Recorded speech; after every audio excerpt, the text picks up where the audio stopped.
আমার কামলিওয়ালা রসুল বলছে 1000 নফল নামাজ পড়লে যে সওয়াব আল্লাহ দিবে, একটা অজানা মাসআলা যদি জানতে পারো 1000 নফল নামাজের চেয়ে আরো সওয়াব বেশি হয়ে যাবে। আপনি আজকে রাত্রে যদি নামাজ পড়েন কয় রাকাত পড়তে পারবেন? 200 রাকাত, 300 রাকাত, এর চেয়ে বেশি পড়তে পারবেন? আর মন একটা খানায় কাবার দিকে যদি শরীর দেন, মন এটা কখনো চলে যায় অন্যদিকে, কথা ঠিক না? মন টিকটিকানা থাকে না, তা আল্লাহ কি ওই নামাজ কবুল করবে? দাঁড়াইছেন আল্লাহু আকবার, মন চলে গেছে মার্কেটে, মন চলে গেছে চায়ের দোকানে, মন চলে গেছে বন্ধুর সাথে কি বলছিলাম সেখানে, ওই নামাজকে আল্লাহ কবুল করবে?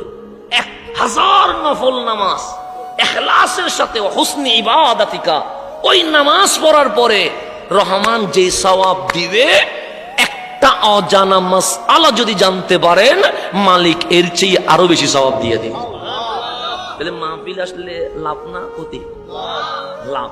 নফল নামাজের চেয়েও মাহফিল কি ফরজের চেয়ে না বা চাই না, কত অন্যদিকে ঘুরাই দিয়েন না, জামিলা বাজিয়া মাহফিল না। ইবাদত করার সময় নফল বলছি, কিন্তু ফরজ তো অবশ্যই করা লাগবে।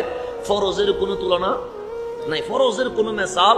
আপনি এই মাহফিলে আসলেন, রাতভর যদি মাহফিলে বসলেন, ফজরের নামাজ যদি না পড়েন, তাহলে এই মাহফিলে এসে কোনো লাভ নেই।